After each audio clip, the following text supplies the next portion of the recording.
युद्ध इतना सहे थे, हड्डी हड्डी हो गया था। सपने में इंद्र आया और 3 तार वीणा में, एक तार कड़ा था टन टन बोले, और एक तार था झर झर ढीला था, और एक तार ठीक कसा हुआ था तो मधुर आवाज थी। बोलिए श्री सद्गुरु महाराज की जय। श्री सद्गुरु महाराज की जय। श्री सद्गुरु महाराज की जय। स्वनिवास में विराजमान पूज्यपाद के श्री चरणों में कोटिशः नमन। मंचासीन पूज्य बाबा के श्री चरणों में कोटिशः नमन। समवेत समादरणीय साधक वृंद, सज्जन वृंद, आदरणीय माताओं एवं भक्तिमती बहनों,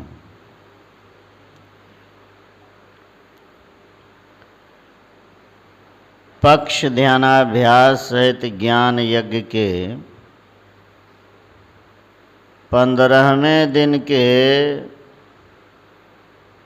दूसरे सत्र के सत्संग में अभी हम लोग हैं।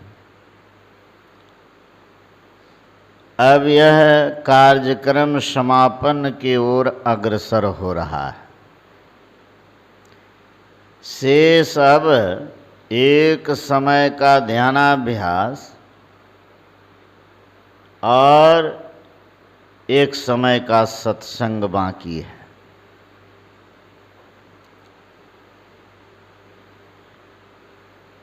सद्ग्रंथ पाठ में अभी हम सब रामचरितमानस सारस्वतिक 7वें सोपान से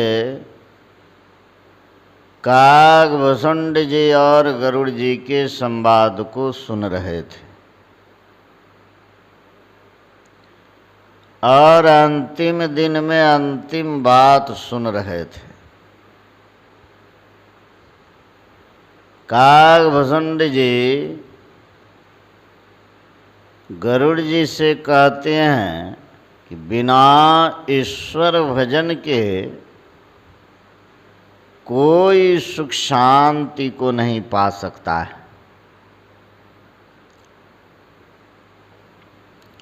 जब तक भजन नहीं करेंगे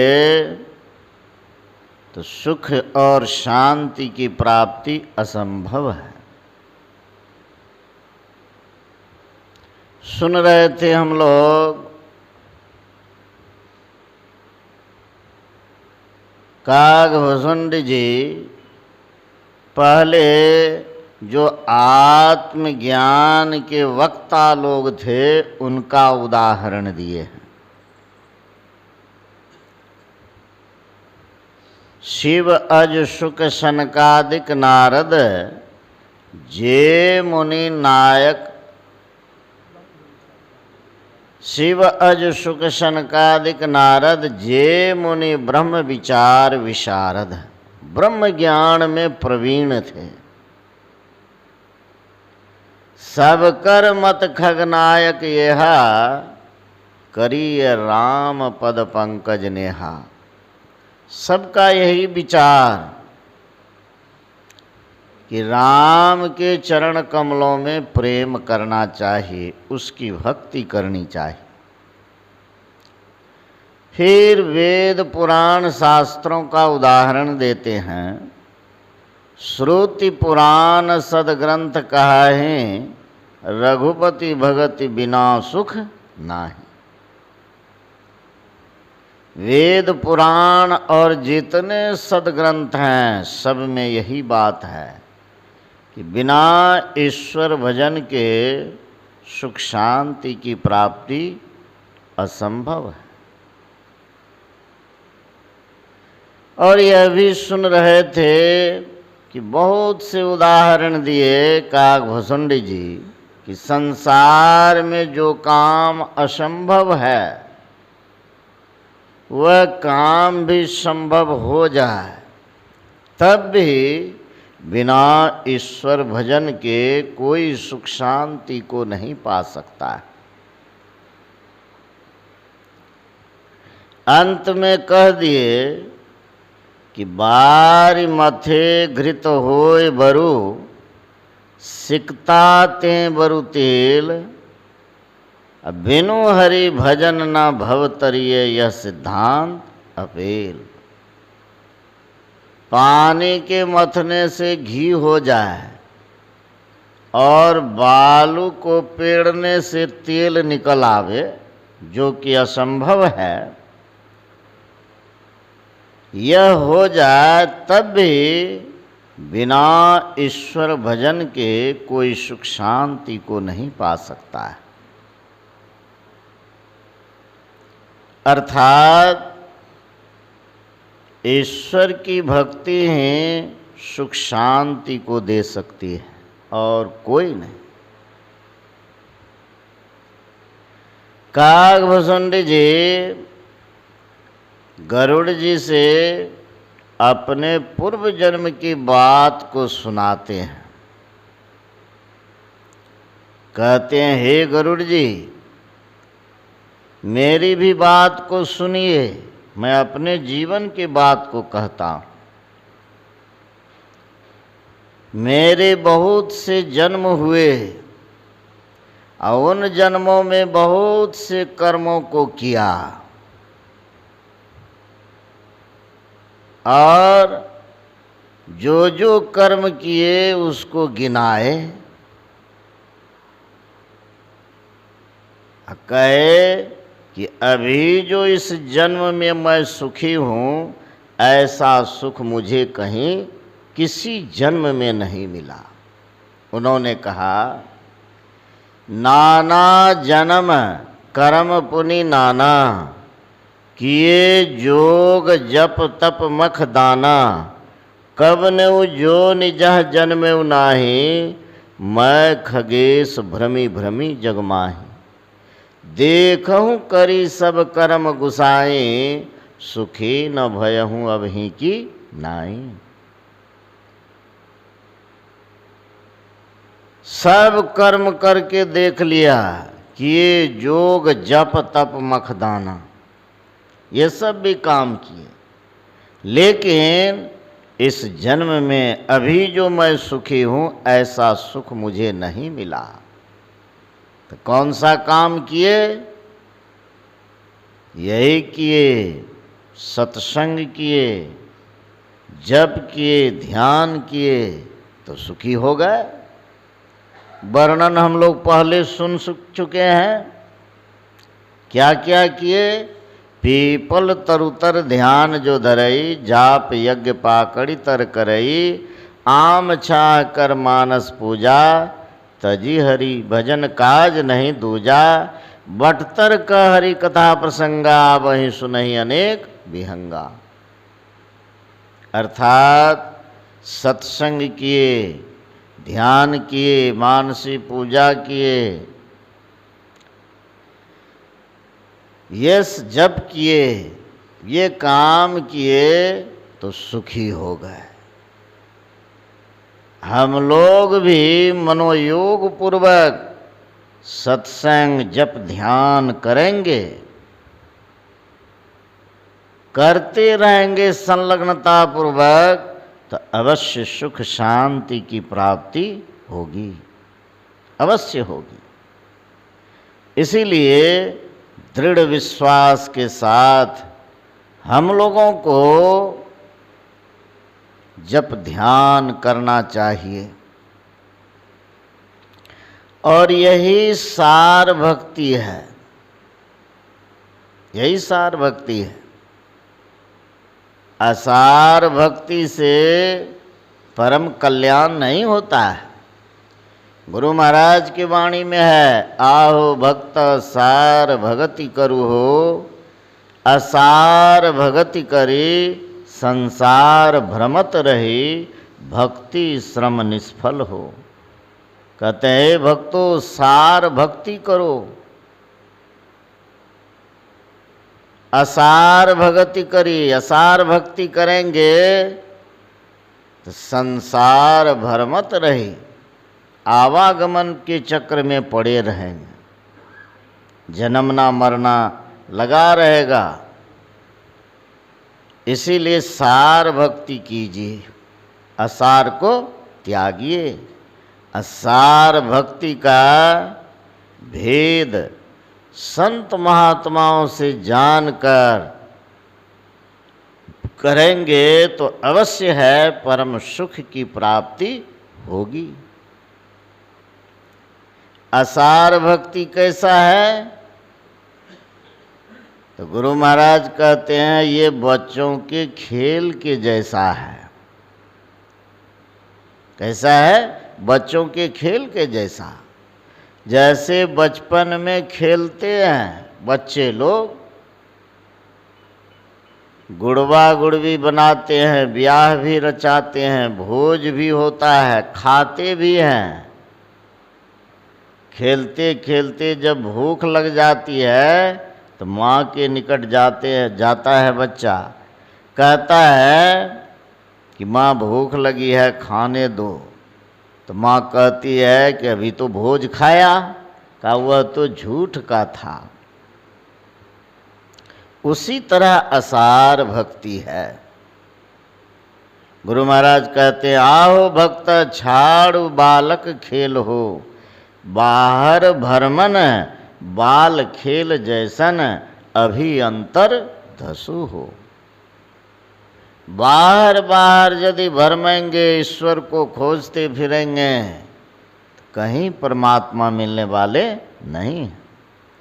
गुरु महाराज कहे बाहर भरमन बाल खेल जैसन अभी अंतर धसु हो। अपने अंतर में उसको खोजिए, मिलेंगे, परमात्मा मिलेंगे, भक्ति पूरी होगी। बाहर में चाहे कितना भी दिव्य से दिव्य रूप को देखिए तो उससे परम कल्याण नहीं है। गुरु महाराज कहे आओ भक्त द्विभुज चतुर्भुज हो, अष्टरु अनंत भुज श्याम शुक्ल तेज पुंज सब रंग सब धोखा हो। चाहे कितना भी दिव्य से दिव्य रूप का दर्शन हो जाए, कहेंगे परम कल्याण हो जाएगा, सो बात नहीं है। इसीलिए अपने अंतर में खोज कीजिए, खोज करो अंतर उजियारी। अपने अंदर खोज कीजिए तो अवश्य है कि परमात्मा का साक्षात्कार होगा, परमात्मा मिलेंगे और भक्ति पूरी होगी। इसीलिए बिना ईश्वर भजन के सुख शांति नहीं। और ईश्वर को कहाँ खोजें? अपने अंदर खोजें। खोजेंगे परमात्मा मिलेंगे, परम शांति की प्राप्ति होगी, सुख मिलेगा और शाश्वत सुख की प्राप्ति होगी। यही समयानुकूल थोड़ा सुनाया। बोलिए श्री सद्गुरु महाराज की। सिंधु नर रूप हर महामोह तम पुंज, जासु वचन रवि करने करे। श्री सद्गुरु महाराज की जय। त्रैकाल सतत स्मरणीय अनंत श्री विभूषित परमाराध्य श्री सद्गुरु महाराज के त्रैलोक पावन पाद पद्मों में कोटिशः नमन। स्वनिवास में विराजमान संत मत के वयोवृद्ध संत पूज्य बाबा के श्री चरणों में कोटिशः नमन। मंचस्थ तीर्थों को भी पवित्र करने वाले मुद मंगल में वंदनीय महात्मागण, समुपस्थित धर्म प्रेमी सज्जन वृंद, साधक वृंद, धर्मशीला देवी हो।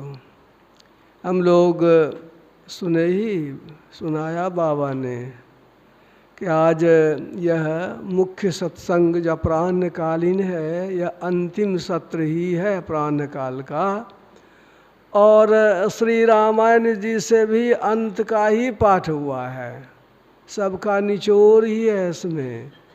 काकभुसुंडी जी गरुड़ जी महाराज को सुना रहे हैं कि मेरी ही बात मत मानिए, भोला बाबा, शिव, आज ब्रह्मा जी, सनक सनंदन सनातन सनत कुमार सनकादि मुनि, नारद बाबा, सुखदेव मुनि, 5 आदमी का नाम गिना दिए।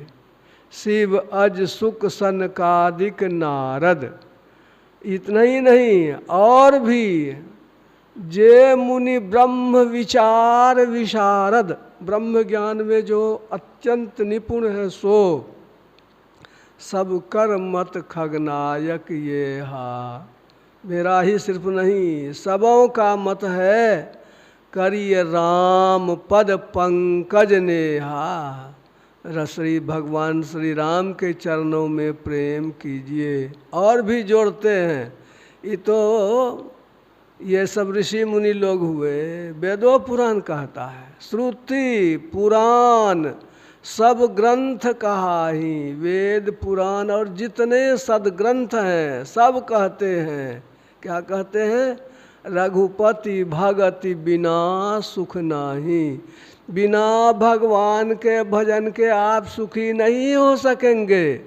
जिस सुख की तलाश में पूरी दुनिया व्यस्त है, वह सुख अगर मिलेगा तो उसके लिए केवल और केवल वह क्या है? ईश्वर की भक्ति ही है। और भी जोर देने के लिए उन्होंने कहा, कछुआ के पीठ पर तो बाल नहीं होता है। कोई कहे कि कछुआ के पीठ पर हमने बाल देखा है, मान लीजिए थोड़ी देर के लिए।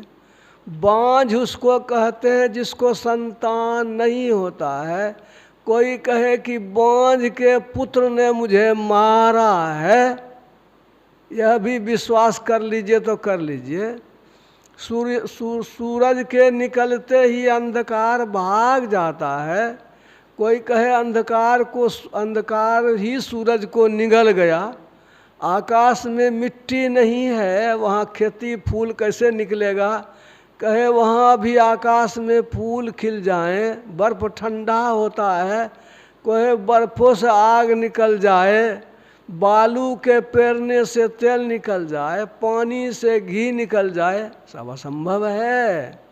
लेकिन यह सब संभव हो जाए तो हो जाए, लेकिन यह कभी संभव नहीं है कि ईश्वर की भक्ति के बिना कोई सुखी हो जाए। यानी कई उपाय है कि ईश्वर का भजन आपको सुख की प्राप्ति के लिए करना ही होगा। राका पति खोरस उगही, तारा गण समुदाय, सकल गिरिन दब लाइए, बिनु रवि रातिन जाय। ऐसे ही बिनु हरि भजन खगेसा, मिटहिन जीवन केर कलेसा। चंद्रमा पूर्णिमासी का 16 कलाओं से युक्त उग जाए, खूब चांदनी रोशनी खूब होगी। जितने तारे हैं सबके सब उग आवे, और भी अधिक रोशनी होगी। और इसके अलावे कहा जितने पहाड़ हैं जंगल हैं सब में आग लगा दीजिए तो और भी अधिक रोशनी होगी। आजकल में अगर होते गोसाई तुलसीदास जी महाराज तो कहते जितना वेपर लाइट है, मरकरी है, बल्ब है, सबको जला दीजिए, ये सब जलने से और भी अधिक प्रकाश होगा।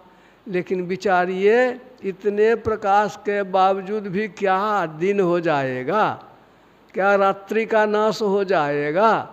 कहा कितना होने पर भी रात्रि का नाश तो तब होगा जब सूरज उगेगा। इसी तरह से हमारे क्लेशों का, दुखों का तभी नाश होगा जब हम ईश्वर का भजन करेंगे। कौन ईश्वर? उसका भी उन्होंने कहा, मस कहीं करही विरंचि प्रभु, मच्छर को जो ब्रह्मा बना दे वो पावर वाले भगवान है। मस कही करही बिरंच प्रभु, और अजही मसकते हीन। ब्रह्मा को मच्छरों से छोटा बना सकते हैं, वो पावर वाले भगवान हैं भगवान श्री राम।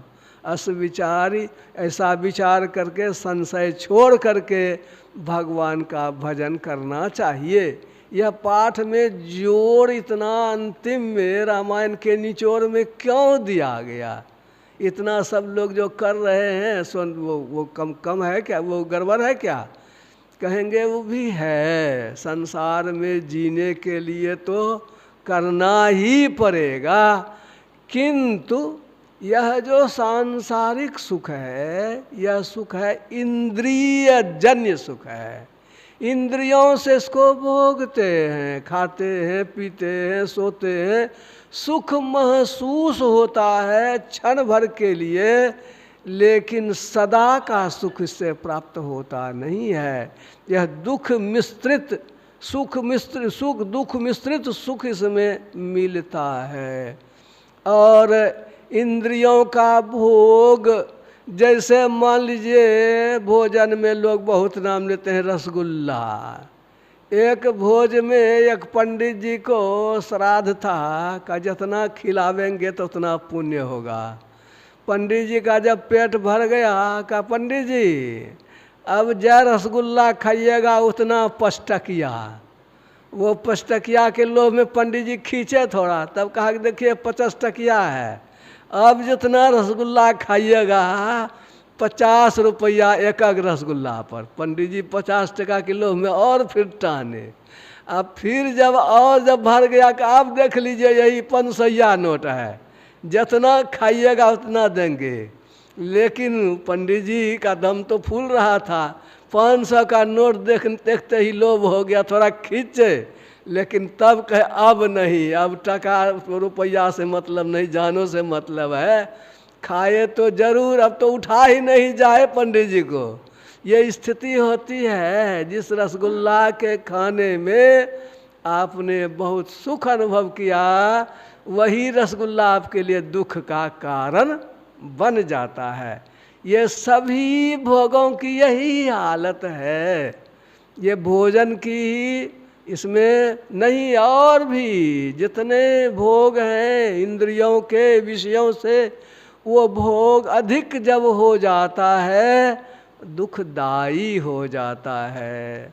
और भी गड़बड़ी है, आपके पास बहुत है संपत्ति खाने का, और अगर चीनी की बीमारी हो गई, कोई बीमारी हो गई, डॉक्टर ने कह दिया जान खतरे में, अगर खाए कि समझ लीजिए तो आपको सत्वे पीकर संतोष करना पड़ता है। सब कुछ तो है, लेकिन क्यों नहीं खा पाते हैं? यह इंद्रिय जन्य सुख का यही स्वभाव है। पूज्य शाही बाबा भी कहते थे कि माँ के पास बच्चा आया बहुत दिन से, स्कूल से, हॉस्टल से, लिपट गया माँ के गले में बच्चा। अब बच्चा कुछ देर तो माँ को बड़ा आनंद हुआ। अब बच्चा कहे कि छोड़ेंगे नहीं, थोड़ा देर हो, तो माँ क्या कहेगी? अच्छा कुछ देर और दम साध करके। फिर नहीं छोड़े तब क्या करेगी? जिस बच्चे में गले से लिपटने में आनंद की अनुभूति होती थी, वही अब भारी मालूम होता है, और तब जबरदस्ती हाथ छोड़ा के कहते जाओ खेलो खेलो। यह क्या है? ये इंद्रिय जन्य भोगों को गुरु महाराज ने कहा सभी इंद्रिन को भोग गुरु कहते हैं रोग, करा देते वियोग भजो साध गुरु। ये सत्य गुरु ये कहते न, इंद्रिय जन्य भोगों का यही स्वभाव है। कैसा है? कौन बीमारी है? खुजली, सुखा नोचनी जिसको कहते हैं हम लोग। कभी कभी एक बार हाथ फेरे ना तो खूब बढ़िया लगता है, मन होता है कि फिर दोबारा हाथ सहलावे। तो खुजली में हाथ सहलाते जाइए, बढ़िया लगते जाएगा। और होते होते लहू निकल जाता है तो लहरने भी लगता है। यही हाल है इंद्रिय जन्य भोगों में। और यह थोड़े काल का क्षण सुखदायी दुख परिणामी यही संतों ने कहा ऐसा कोई सुख है जो सदा रहे, कभी घटे बढ़े नहीं, एक रस रहे, कहाँ है? परम स्वाद सभी जु निरंतर, अमित तोष उपजावे।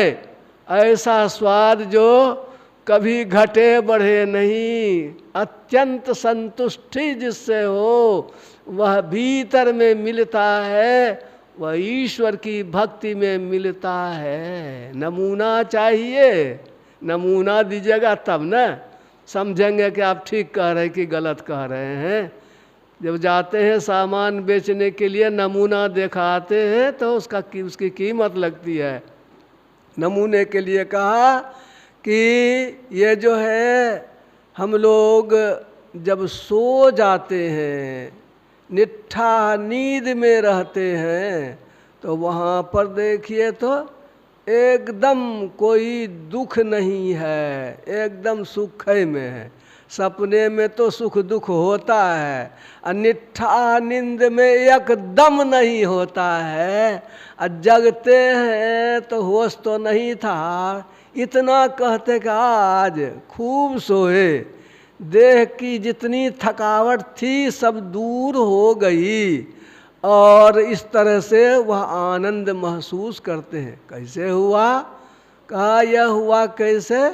बिछावन पर जाते हैं तो पूरे इंद्रियों से चेतना की धारें धीरे धीरे सिमटने लगती हैं। हाथ ठंडा, पैर ठंडा, शरीर ठंडा, और होते होते आँखों में हम सिमट जाते हैं, और फिर वहाँ से सपने में चले जाते हैं। सपने से फिर वहाँ का दृश्य देख करके फिर निट्ठा नींद में जाते हैं। जोगियों ने इसको विस्तार से बतलाया। जगे हुए में हम 14 इंद्रियों के संग हैं। ये 5 कर्मेंद्रियाँ, हाथ पैर मुंह गुदालिंग, 5 ज्ञान इंद्रियाँ, आँख कान नाक जीभ चमड़ा, और अंतःकरण में मन बुद्धि चित्त अहंकार है। 14 इंद्रियों के साथ जगे हुए में हमें नेत्रस्थं जागृतं विद्या, स्वप्नं कंठं समाविशेत, सुषुप्तिं हृदयस्थं तु तुरिया मूर्धनि संस्थितम। कि सपने में हम लोग चले जाते हैं आँख से घड़ करके कंठ चक्र में, 10 इंद्रियां वहाँ छूट जाती हैं, किंतु मान बुद्धि चित्त अहंकार वह रहता है, और सपने का तमाशा हम देखते हैं, सुख दुख भोगते हैं। लेकिन जब हम निट्ठा नींद में जाते हैं, सुषुप्ति में जाते हैं, हृदय चक्र में वासा होता है, वहाँ पर तो सुख मिलता है। 13 इंद्रियों से छुट्टी मिलती है। चित्त है, चित्त का काम है हिलाना डोलाना, पेट का भोजन पचाता रहता है, सांस लेते रहते हैं। एक चित्त है, अहंकार भी नहीं है, मैंपन का बोध नहीं है, होश नहीं है, लेकिन आनंद आता है, ज्ञान नहीं है। ज्ञान भी हो और सुख भी मिले, इसके लिए तुर्यावस्था मूर्धनि संस्थितम, मूर्धा में आँखों से ऊपर वो मस्तिष्क में जाने के लिए यह जोगियों ने बताया है, वहाँ जाना है। जिस तरह से हम लोग 10 इंद्रियों से ऊपर उठते हैं, कोई इंद्रियों में कान है खुला हुआ सुनता नहीं, नाक है सूंघता नहीं, जीभ है किसी किसी जगह मुंह खुला है तो रसगुल्ला देने से भी पता नहीं चलता है। ये इंद्रियां काम नहीं करती है। ठीक ऐसे ही चेतना का सिमटाव करके ऊपर जाने की क्रिया को हम लोग जो कहते हैं ईश्वर की भक्ति, मूर्धा में चलना, ये सूक्ष्मता में चलना, अपने अंदर में चलना, भीतर में सरकना, यह ईश्वर भक्ति के अंदर आता है। कैसे होगा यह? पहले जानेंगे सब बात सही सही तब न। सब बातों को सही सही जानने के लिए पहले पहल शुरू करते हैं हम लोग जानने से। वह जानना कहाँ मिलेगा? सत्संग में मिलेगा। सत्संग में सीखेंगे तो नम्रता के साथ, सरलता के साथ, मन में जो वो कठोरता है, गुरु जी के पास जाकर के पहले यही सब शिक्षा दी जाती थी। पहले के ज़माने की जो शिक्षा थी, जो पहले बच्चा जब पढ़ने के लायक होता था, ब्राह्मण का बच्चा 5 बरस का और जाति का और सब रहता था, तो कपार पर, सिर पर जलावन का गट्ठर केस मुड़वा करके तब गुरुजी के आश्रम में वहाँ भर्ती होने जाता था, अपना नाम पता बतलाता था। तब गुरुजी उसे संतुष्ट हो जाते थे, तब उसका उपनयन होता था, जनेऊ पहनाया जाता था। जनेऊ में, उपनयन में क्या बताया जाता है? ओम तत्सवितुर्वरेण्यं भर्गो देवस्य धीमहि धियो यो नः प्रचोदयात्। तत्मनवः सवितुर्वरेण्य, सवतुम सविता सूर्य को कहते हैं, जिसके चलते हम लोगों का जीवन धारण होता है। सूर्य की गर्मी से और सूर्य से प्रकाश संश्लेषण होता है, पेड़ पौधे बढ़ते हैं, भोजन तैयार होता है, हम लोग खाते हैं और जानवर लोग भी खाते हैं। जीवन धारण करने का यह सहारा जो सविता देवता हैं, बाहर में भीतर में भी हैं। वो जो भीतर का प्रकाश है वह क्या करता है? भर्गो, पाप को भुज्जा बना देता है। अब भूज दिया पाप को तो वो जन्मेगा नहीं न। गेहूँ है, मकई है, धान है, खपरी में भूज दीजिए, खेत में बुनिए तो कोठो पौधा नहीं निकलेगा। ठीक इसी तरह से पापों को जो भून डालते हैं तो फिर वह फल नहीं दे पाता है, यानी पाप नष्ट हो जाता है। अंतः प्रकाश में भर्गो देवस्य, वो देवता है धीमहि, उसका हम लोग ध्यान करें। क्यों करें भाई? धियो यो, जिसका ध्यान करने से न मन हम लोगों की बुद्धि प्रचोदयात्, उत्तम दिशा में, उत्तम मार्ग में प्रेरित हो। यही इसका अर्थ हुआ गायत्री मंत्र का। हम लोग गायत्री मंत्र चाहे याद हो या नहीं हो, लेकिन हम लोग करते वही हैं। अंतः प्रकाश की खोज करते हैं ना, खोज करो अंतर उजियाली छोड़ चलो नवद्वार। इसी के लिए जो शुरू किया तो इसी का नाम हो गया ईश्वर की भक्ति। सरलता के साथ बच्चा गुरु जी के पास गया और तब उसने पढ़ाई शुरू की, अंतः प्रकाश की उपासना की विधि बता करके तब पढ़ता था। बच्चे लोग बड़े ज्ञानी होते थे, थोड़े दिन में सब चीज़ सीख लेते थे। और यहाँ भी भगवान श्री राम ने सबरी मैया को कहा, बड़े सरल स्वभाव की है सबरी मैया, सकल प्रकार भगति दृढ़ तोड़े। इधर ही कहती है अधम ते अधम, अधम अति नारी, अतिन मह मय अति मंद अघारी। भगवान कहते हैं तू सब प्रकार से भक्ति में पूर्ण है, लेकिन वो तो कहती है कि मैं तो नीच से नीच हूँ, पढ़ी लिखी नहीं, अनारी हूँ। ये देखिए सरलता कितनी है। भक्तों के लिए पहला गुण है सरल वरन, भाषा सरल, सरल अर्थमय मान, तुलसी सरलय संत जन ताहि परी पहचान। ये सरलता तो गुण है। सरलता, शीतलता, मैत्री, द्विजपद प्रीति, धर्म जनयत्री, ये सब लक्षण बसई जासूर, जानहु तात संत संततफुर। ये गुण है भक्तों का, सबरी माई में है। हम लोगों को भी इसको अपनाना चाहिए। तब न भगवान कहते हैं कि जाति पाति कुल धर्म बराई, धन बल परिजन गुण चतुराई, भगतहीन नर सोहई कैसा, बिनु जल बाहिर देखिए जैसा। सांसारिक उपलब्धियां चाहे कितनी हो, किंतु अगर भक्ति नहीं है तो बिना पानी का मेघ, कोई उसका मोल नहीं। तुम में तो सब प्रकार भक्ति है, इसीलिए तुम सुंदरी हो। और फिर दुनिया को, हम लोगों को चेताने के लिए 9 प्रकार की भक्ति का वर्णन किया गया। 9 प्रकार माने क्या? 9 तरह नहीं है, वो स्टेप है, सीढ़ी है। देखिए ना, जैसे सीढ़ी से हम लोग चढ़ते हैं ना, ऊपर आए सीढ़ी, एक सीढ़ी 2 सीढ़ी, वैसे ही 9 स्टेप है। पहली सीढ़ी क्या होगा? साधु संतों से भेंट होगी, वे सद्ज्ञान सुनावेंगे, समझावेंगे। यही प्रथम भगति संतन कर संगा।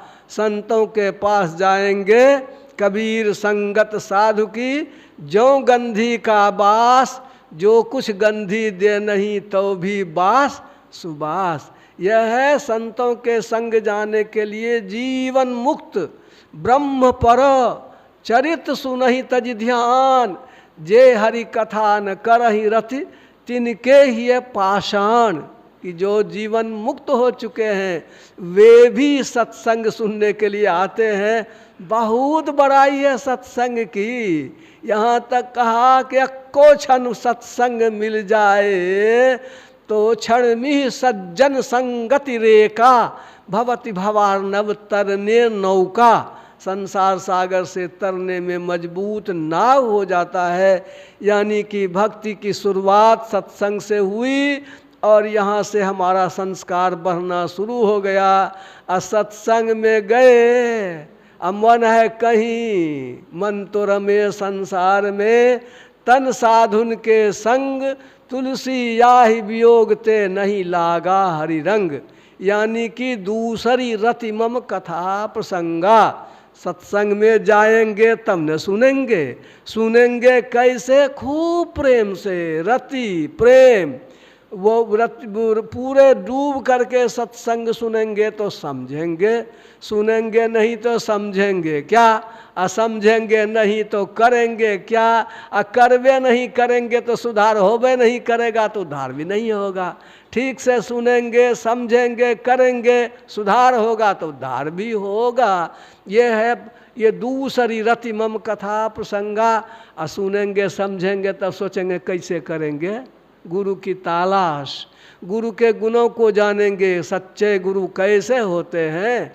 गुरु की तलाश करेंगे तो गुरु मिल जाएंगे। और वैसे गुरु मिल जाएंगे तो उनकी शरण में जाकर उनकी सेवा करेंगे।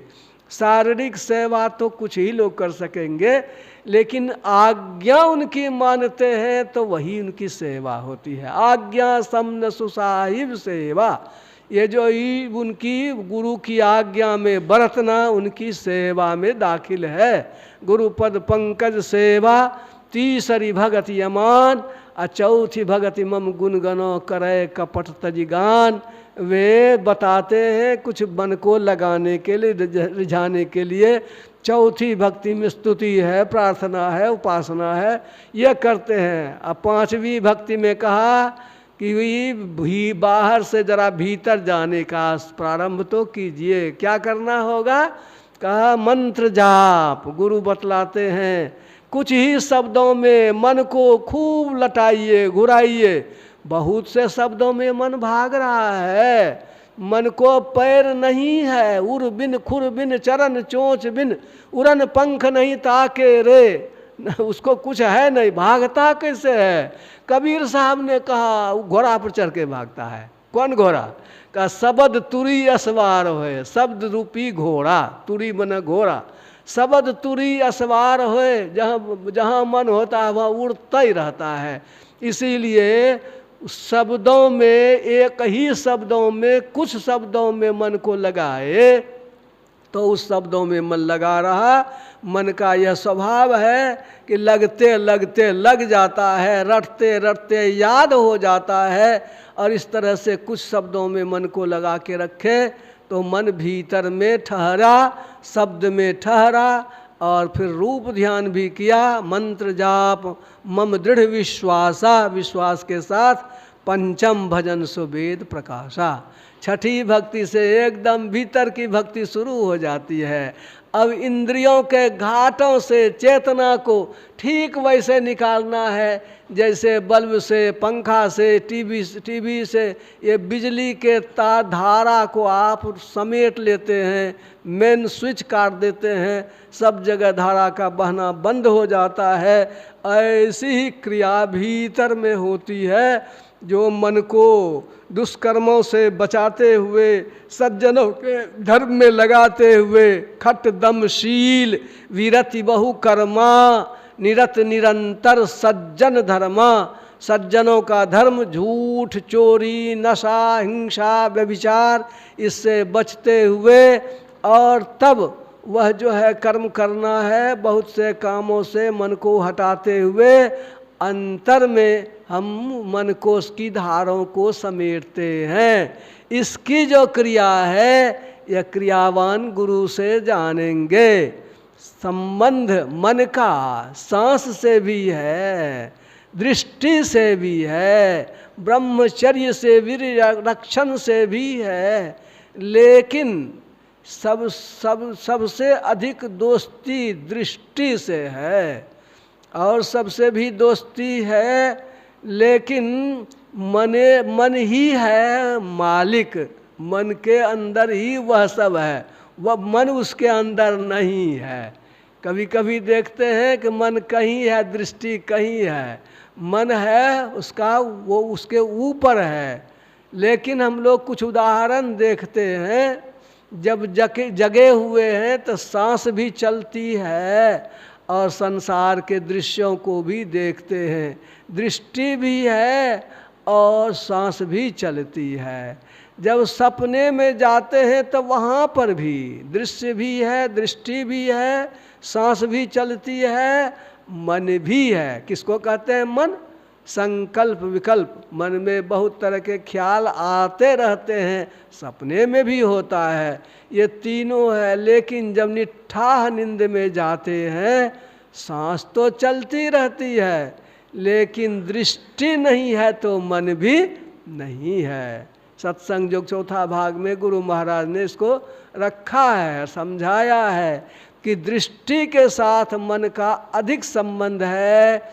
इसलिए ये सांस के निरोध की विधि से विशेष अच्छा है दृष्टि के द्वारा मन को निरोध करना। गीता में सांस के लिए अलग से प्राणायाम अध्याय नहीं है, लेकिन दृष्टि के लिए ध्यान का ध्यान योग नाम करके अध्याय ये है। छठा अध्याय समः आसन आसीनो समंकाय शिरो ग्रीवं उपस्थेन नासिकाग्रं स्वं दिशश्चानवलोकयन्। सम आसन से न ऊंचा हो न नीचा हो, समतल आसन पर स्थिर भाव से बैठ जाएं। समः आसन आसीनो समंकाय शिरो ग्रीवं, शरीर, गर्दन और सिर, काय सिर, समंकाय शिरो ग्रीवं, ये धरगर मस्तक तीनों को सीधा करते हैं। समंकाय शिरो ग्रीवं। अब क्या करना है? तब करना है पश्येन नासिकाग्रं स्वं, अपनी नासिका के अग्रभाग को देखें। नासिक, यहाँ नासिकाग्रं दिया हुआ है, मैं बार बार इसको उस दिन भी कहा था। नासिकस्य अगर रहता तो नाके का हिस्सा होता, खष्टी विभक्ति संबंध में रहता ना संस्कृत में, तो नाक का हिस्सा होता, नासिकस्य अग्रे रहता, सो नहीं है। वो नासिका तृतीया विभक्ति है, करण है, वो उसको छोड़ करके, यानी नाक को छोड़ करके, तब कहाँ देखेंगे? सीधे सन्मुख सुखमन बिंदु को गहवाया बाबा देवी ने। गुरु महाराज ने कहा, दृष्टि जुगल कर अंगुर द्वादश पर दृढ़ थिर धरू ठहराई, प्राणस्पंद बंद होई जाई, मनहु तजय चंचलाई, संगम पर संध्या करुणित भाई। दृष्टि की दोनों धारें बाएं और दाएं की वो जो निकलती हैं, जब हम लोग देखते हैं छोटी सी जगह पर, निशाना लगाते हैं तो दोनों दृष्टि की धारें एक हो जाती हैं। जैसे हम सुई में धागा करते हैं तो उसमें भी वो दृष्टि की धारें सिमट जाती हैं, एक हो जाती हैं। इसीलिए कबीर साहब ने कहा, कहे कबीर चरण चित राखो ज्यों सुई बिच डोरा रे। सुई में डोरा डालते हैं तो डोरा को पहले देखते हैं कैसा है। अगर उसका इधर उधर बिखरा हुआ है तो पानी भिजा करके उसको चुटकी से रगड़ करके उसको एक जगह इकट्ठा करते हैं। अगर और भी गड़बड़ कर रहा तो कैंची से काटिए देते हैं। तब वह जो छोटा हो जाता है समेट करके, तब जहाँ सुई का छेद है, धागा को नहीं देखते हैं, देखते हैं कौन चीज? सुई के छेद को। कैसे देखते हैं? ख्याल कीजिए कैसे देख, वैसे भीतर में देखिए, सीधे सीधी बात है। कहे कबीर चरण चित राखो ज्यों सुई बिच डोरा। सुइया में डोरा जैसे रखते हैं वैसे ही वहाँ जो चरण में चित्त को रखना है, वैसे ही आपको देखना है। कहाँ देखना है? तो वही उन्होंने कहा, जो वहाँ देखिए जहाँ स्वाभाविक सहज भाव में। कहाँ टिकेगी सहज भाव में? का फोकस पर। कितना फोकस है? फोकस जो नाभि कहते हैं, ताल की नाभि होती है, आँख में लेंस होता है, उसका है 25 सेंटीमीटर, वह 12 अंगुल हुआ। तो वो उस पर रखेंगे तो दृष्टि हमारी सिमटेगी। इस तरह से सभी जगह से चेतना सिमट करके एक जगह आती है, तब छठी भक्ति होती है। अभ्यास किया जाता है धीरे धीरे, और इसकी तो चर्चा बराबर सुनते ही रहते हैं। सातम सम मोहि मय जग देखा, ये 7 भक्ति तक जो है शब्द अभ्यास से होता है, करने का है। और 8वां 9वां फल है, तब मम दर्शन फल परम अनुपा, तब आत्मस्वरूप का दर्शन होता है और वही अनुपम फल है। अभी तो शरीर देखते हैं, चेहरा देखते हैं, यह देखना ईश्वर का शरीर देखना असली दर्शन नहीं है। उसके आत्मस्वरूप का दर्शन करेंगे तब असली दर्शन होगा। पूज्य बाबा का पदार्पण हो रहा है, हम लोग स्वागत कर लें, तब फिर आगे की चर्चा। बोलिए श्री सद्गुरु महाराज की जय। श्री सद्गुरु महाराज की जय।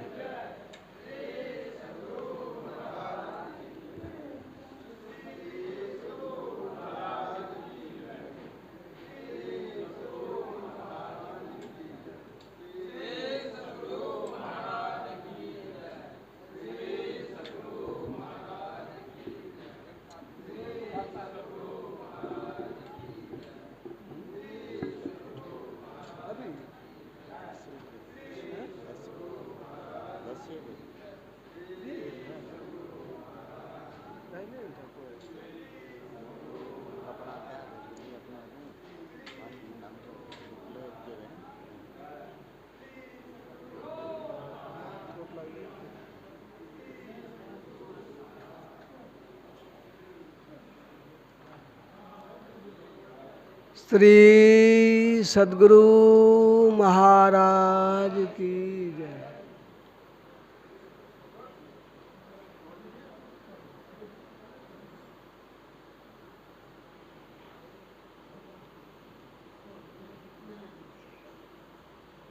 बैठ जाइए आप लोग। श्री सद्गुरु महाराज की जय। तो हम लोग चर्चा कर रहे थे, ईश्वर की भक्ति ऐसा करेंगे, आत्मस्वरूप में स्थित हो जाएंगे, तब देखेंगे कि यह कहीं सत्ता तो सब जगह है, और जो तू है सो मैं हूँ।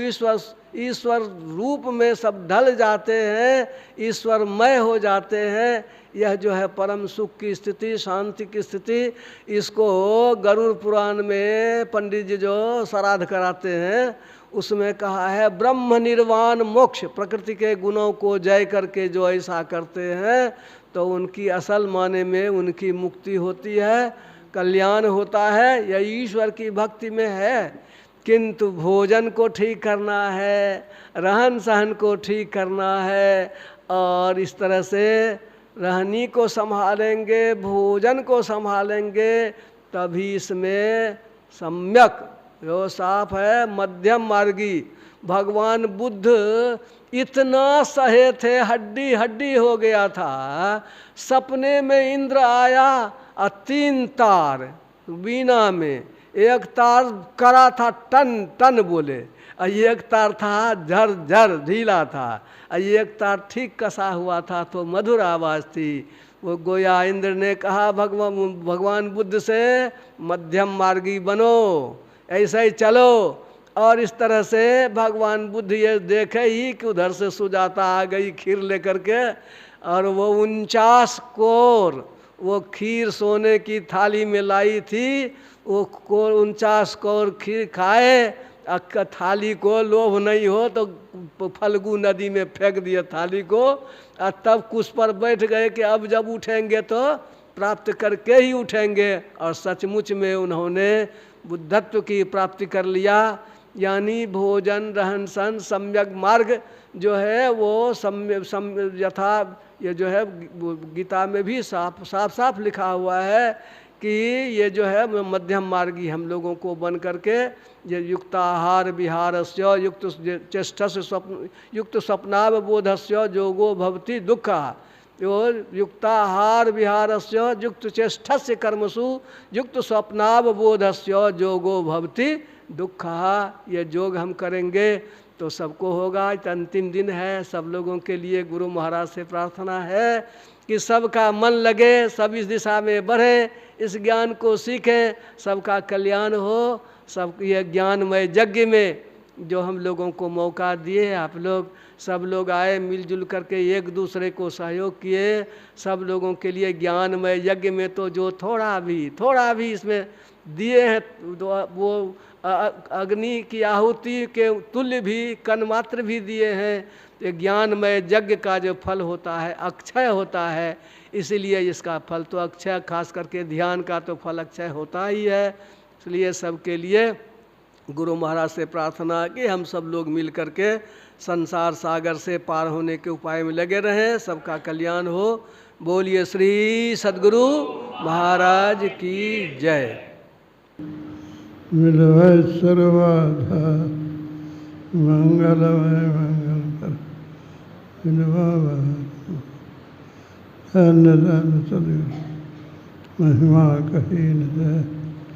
जो कुछ तुम्हारी होते कुछ न बसा, सकल भूर नाश सतगुरु भरम कृपा। नमो कंज दया खरो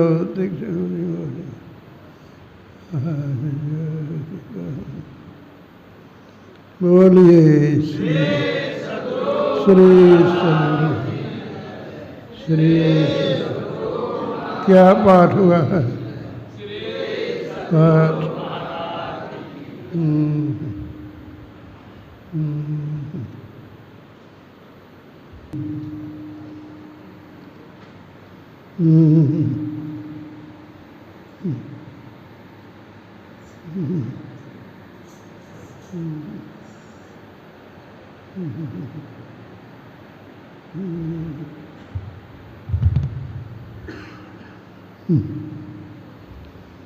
शिव ब्रह्मा विष्णु महेश। ब्रह्मा सृष्टि करता, विष्णु पालन करता, विष्णु महेश भगवान से तैयार करता। क्या कहते शिव सुख संज्ञा ये सेवन विचार ब्रह्म ज्ञान के विचार महान ज्ञानी। सबका क्या, सबका समझ खजना गया, सबका एक के करिए राम वध पंकज ने, केवल राम में प्रेम कीजिए। श्रुति पुराण वेद पढ़िए, पुराण पढ़िए, रघुपति भगति विनाश बना। जब तक ईश्वर की भक्ति नहीं करेंगे सुख नहीं मिलेगा। कोटि जतन कर लीजिए, लेकिन जीव को सुख मिलेगा ईश्वर की भक्ति में। भक्ति करेंगे, ईश्वर की प्राप्ति होगी, शांति मिलेगी। इसलिए सकल भूले सब भूल कर गुरु के शरण में आइए। गुरु जो युक्ति बतलाए है उसको कीजिए।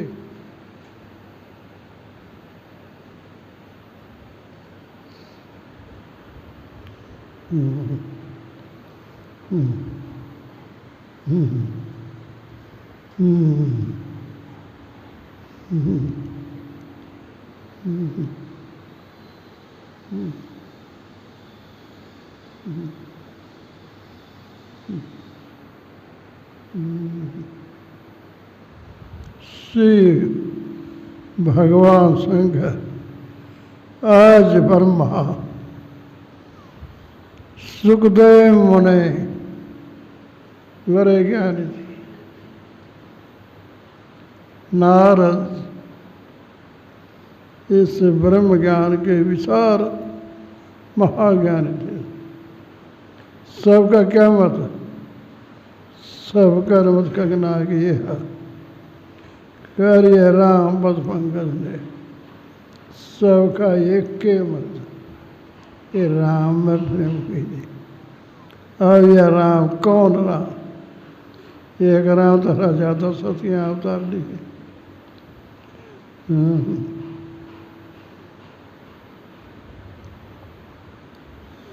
लेकिन जो राम न था व्यापक, सबके अंदर है जो व्यापक है वो राम।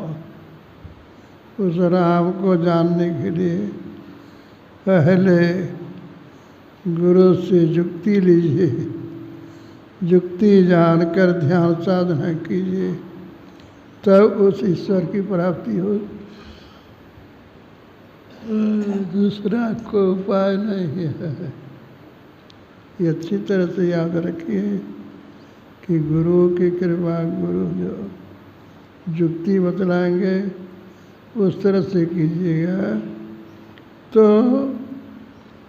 ईश्वर की प्राप्ति होगी, तो शांति मिलेगी, आवाज जन्म मरण का चक्र छूट जाएगा। इसी के लिए पहले है भजन कीजिए, भजन आतुर कीजिए। भजन मन भक्ति, इसमें देर नहीं कीजिए। और बात में देर जगत में जीवत, संसार में थोड़े दिन तक जीना। संतों को बढ़ाया जाए, गोर धरी करो कहते हैं, या पैर पकड़े कहते हैं कि भगवान भज लीजिए। भगवान की भक्ति करो, या में भर इसी में भलाई। आवागमन छूट जाए, जन्म मरण का चक्र छूट जाएगा। जन्म की उठे कर बना पलटू अटकर की 84 घर फेर, देर की जगह 84 लाख झोल में जाना पड़ेगा। इसलिए भजन आश्री जल्दी भजन में लग जाइए। भज लीजिए भगवान। भगवान का भजन कैसे करेंगे? ढोल झाल बजाने से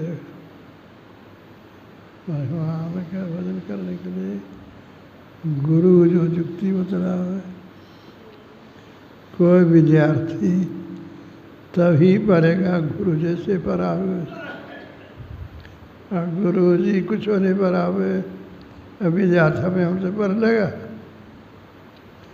गुरु भक्ति करने की युक्ति जानते हैं, वो जैसा बतलाते हैं वो ऐसा कीजिए, तब ईश्वर की प्राप्ति हो। पहले अति पावन गुरु मंत्र गुरु मंत्र देते हैं, जो मंत्र बड़ा पवित्र होता है और उसको लोगों को सुनाइए नहीं, मन ही मन जाप जपो। और गुरु बड़े उपकारी होते हैं, ईश्वर देव पितर वर्जन से होता नहीं यह उपकार, यह नहीं हो गुरु से ही। गुरु के अमित बलिहार, गुरु की महिमा अपार है, इसीलिए गुरु की भक्ति कीजिए। ईश्वर देव इधर भजन से होते है, यह नहीं हो गुरु से ही। गुरु की अमित बलिहार, गुरु की महिमा अपार है। निगुण हक जिनको गुरु ने उके जाने। गुरु करता, गुरु करने जो, गुरु परमेश्वर है भी। क्या नानक बरम कटे के बारा बोरिन हो ये जोला जी। नानक साहब कहते हैं, भक्ति गुरु की भक्ति करोगे, संसार के चक से छूट जाओगे, शांति मिल जाएगी। फिर संसार के चक्कर हो जाओ। ये किसके लिए क्या करना है? गुरु मंत्र, अति पावन गुरु मंत्र मरे मर जाओ। उसको मरे लोगों को सुनाइए नहीं, मने मर जाओ। रूप का ही गुरु रूप को मार दिया। गुरु के रूप का ध्यान कीजिए, कहीं भटकने की जरूरत है। लोग कोई भगवान राम का, भगवान विष्णु का, भगवान शंकर का ध्यान करते हैं, लेकिन गुरु महाराज का किस करो जो पसंद आ से करो, लेकिन इससे कल्याण नहीं होगा। गुरु जो युक्ति बतलाया मध्य में चलने के लिए, मध्य माया दाय छोड़ के वह सुषमना के रास्ते में चलो, ईश्वर मिलेंगे, शांति मिल जाएगी। आवागमन का चक्र, जन्म का चक्र छूट जाएगा, शांति मिलेगी। दूसरा और कोई उपाय नहीं है। इसीलिए कहरी सत्संग का गुरु खोज करिए, चुनिए गुरु सच्चा, सच्चे गुरु को खोज कीजिए सत्संग करके। विरसन का ज्ञान हो सके, सच्चे गुरु नहीं मिलेंगे तब जो ज्ञान मिलेगा कच्चे कच्चा है। इसको ठीक से है समझ लीजिए कि सच्चे गुरु बतलाते हैं जब, कौन जब? अरे अति पावन गुरु मंत्र, गुरु जो मंत्र बतलाता है बड़ा पवित्र होता है, और उसको माने मन जब इन लोगों को सुनाई। और गुरु का बड़े उपकारी होता है, तो उपकारी गुरु मान ध्यान सब हो।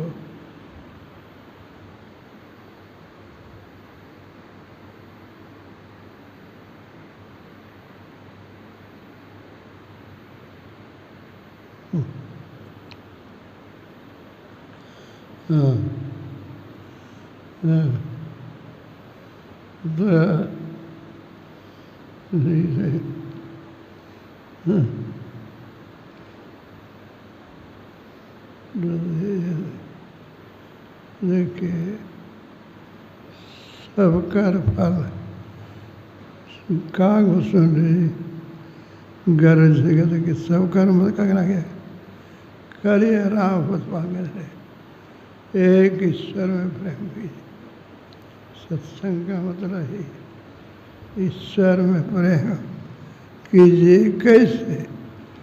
गुरु महाराज जी बतलाया है, अति पावन गुरु मंत्र, जो गुरु मंत्र बतलाया है उसको माने में जब भी उपकारी गुरु, गुरु बड़े उपकारी होते हैं, उन्हीं के रूप का ध्यान कीजिए।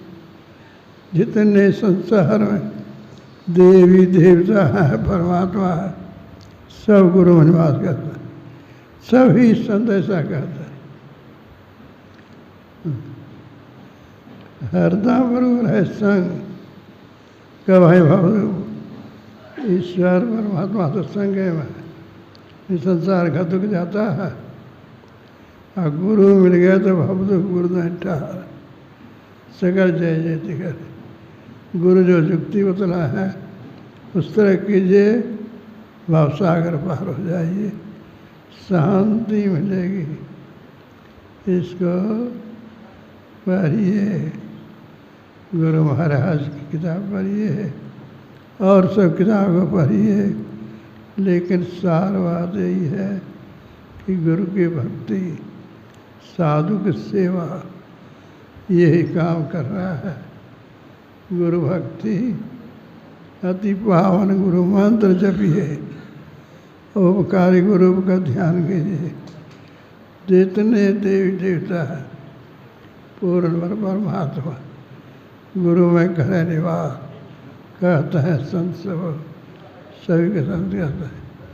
इसीलिए श्रद्धापूर्वक गुरु मंत्र का जप कीजिए, गुरु के रूप का ध्यान कीजिए। ये तो हुए मोटी भक्ति। दोनों दृष्टि के, दो नए नजर जोर के, दोनों आँख के जो देखने की शक्ति है, इसको सीखना पड़ता है। यही मेरे गुरु की जरूरत है। जिससे तिससे नहीं सीखिए, सच्चे भेदी गुरु से सीखिए कि दोनों दृष्टि को कैसे जोड़ेंगे। दो नए नजर जोड़ के एक नौक बन जाए। बाहर में अंतर तीन द्वार तक के सीधे बिंदु का द्वार मिलेगा। अपने सूरत को वहाँ ले आइए। अनाहत सब सुनिएगा, अनाहत धनों को सब चल जाएगा। बस्ती है पाँच तरह का शब्द होता है, सबके अंदर में कोई सुनते हैं, सुने नहीं, सुनते सुनते सुनेंगे। बस्ती है बांधना होता है, एक एक को आप प्रति एक पे चढ़ जाए कहीं प्रत्येक शब्द को सुनकर परमात्मा करिए। पंचम आखिरी शब्द यह परमात्मा से आया है। पंचम बजे दुर्घर से जहाँ आप विराज, जहाँ परमात्मा वहाँ का सदा ये। इसलिए गुरु की जरूरत है। जिनको गुरु नहीं उनको इस शब्द का पता नहीं चलेगा।